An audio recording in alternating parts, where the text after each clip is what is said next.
നിനക്ക് ഒരിക്കലെങ്കിലും തോന്നിയിട്ടുണ്ടോ എല്ലാം കഴിഞ്ഞു, അല്ലെങ്കിൽ ലൈഫ് ഇവിടെ തീർന്നു എന്ന്? ആ ഒരു സമയത്ത് തന്നെയാണ് അള്ളാഹു നിന്റെ ലൈഫിനെ റീറൈറ്റ് ചെയ്യുന്നത്. ഹേയ് ഫ്രണ്ട്സ്, അസ്സലാമു അലൈക്കും. നമ്മുടെ എല്ലാവരുടെയും ലൈഫിൽ ചില സമയങ്ങൾ വരും, നമ്മൾക്ക് താങ്ങാനാവാത്ത അല്ലെങ്കിൽ സഹിക്കാൻ പറ്റാത്ത ഒരുപാട് വിഷമങ്ങൾ. നമ്മുടെ സ്വപ്നങ്ങൾ തകർന്നു പോകും. നമ്മൾ വിശ്വസിച്ച ആളുകൾ നമ്മെ വേദനിപ്പിക്കും. നമ്മൾ പ്രാർത്ഥിച്ച കാര്യങ്ങൾ മേ ബി നടക്കില്ല.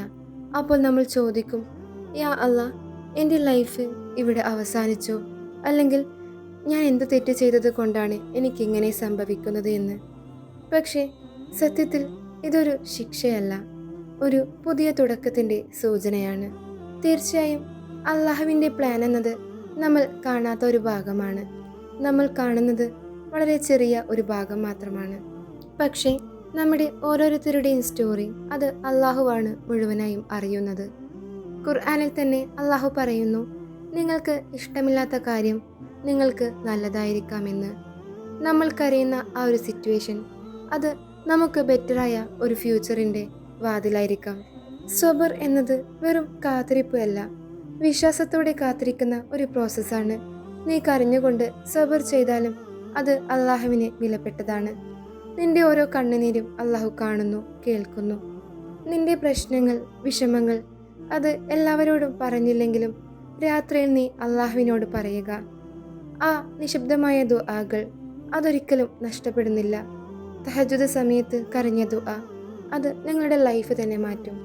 നമ്മൾ തകർന്നു പോകുമ്പോൾ അള്ളാഹു നമ്മെ വിട്ടുകളയുന്നില്ല. അള്ളാഹു നമ്മെ വീണ്ടും നിർമ്മിക്കുന്നു, വീണ്ടും രൂപപ്പെടുത്തുന്നു, കൂടുതൽ സ്ട്രോങ്ങോടുകൂടി. ഒരു വാതിൽ നിങ്ങളുടെ മുന്നിൽ അടയുമ്പോൾ അതിലും പുതിയ അല്ലെങ്കിൽ ബെറ്റർ ആയിട്ടുള്ള മറ്റൊരു വാതിൽ നിങ്ങൾക്ക് മുൻപിൽ തുറക്കാൻ വേണ്ടി അള്ളാഹുവിൻ്റെ പ്ലാനിംഗ് ആണത്. ചിലപ്പോൾ നിന്റെ ദുആകൾ വൈകുന്നു എന്ന് നിനക്ക് തോന്നാം. അതിന് 3 റീസൺസ് ഉണ്ടാകാം. ഒന്നുകിൽ അള്ളാഹു ബെറ്റർ ടൈമിലേക്ക് അതൊരുക്കി വെക്കുന്നു, അല്ലെങ്കിൽ അതിലും ബെറ്ററായിട്ടുള്ള മറ്റൊന്ന് നിന്നെ കാത്തിരിക്കുന്നു, അല്ലെങ്കിൽ അത് നിന്നെ മേ ബി ദോഷപ്പെടുത്തുന്നതിനാൽ അള്ളാഹു അത് തടയുന്നു. ട്രസ്റ്റ് അള്ളാഹ് കംപ്ലീറ്റ്ലി. നിനക്ക് എല്ലാം മനസ്സിലാകില്ല, പക്ഷെ ഒരു കാര്യം ഉറപ്പാണ്, അള്ളാഹു ഒരിക്കലും നിനക്ക് ദോഷം ചെയ്യില്ല.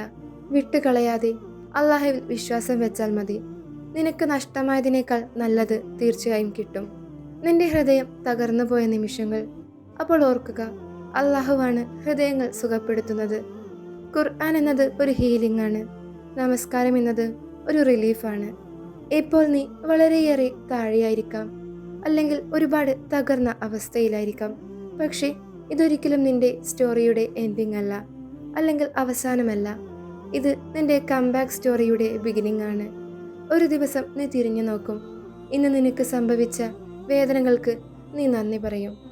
ഫ്രണ്ട്സ്, നിനക്ക് എല്ലാം അവസാനിച്ചു എന്ന് തോന്നിയ ആ ഒരു രാത്രി, അല്ലെങ്കിൽ എല്ലാം കഴിഞ്ഞു എന്ന് തോന്നിയ ആ ഒരു മൊമെൻറ്റ്, അത് അങ്ങനെയല്ല. അള്ളാഹു നിന്നെ പുതുതായി തുടങ്ങാൻ ഒരുക്കിയ രാത്രിയായിരുന്നു, അല്ലെങ്കിൽ നിമിഷങ്ങളായിരുന്നു. നീ തകർന്നിട്ടില്ല, നിന്നെ പുതുതായി രൂപപ്പെടുത്തിക്കൊണ്ടിരിക്കുകയാണ്. അസ്സലാമു അലൈക്കും വറഹ്മത്തുള്ളാഹി തആല വബറകാതുഹു.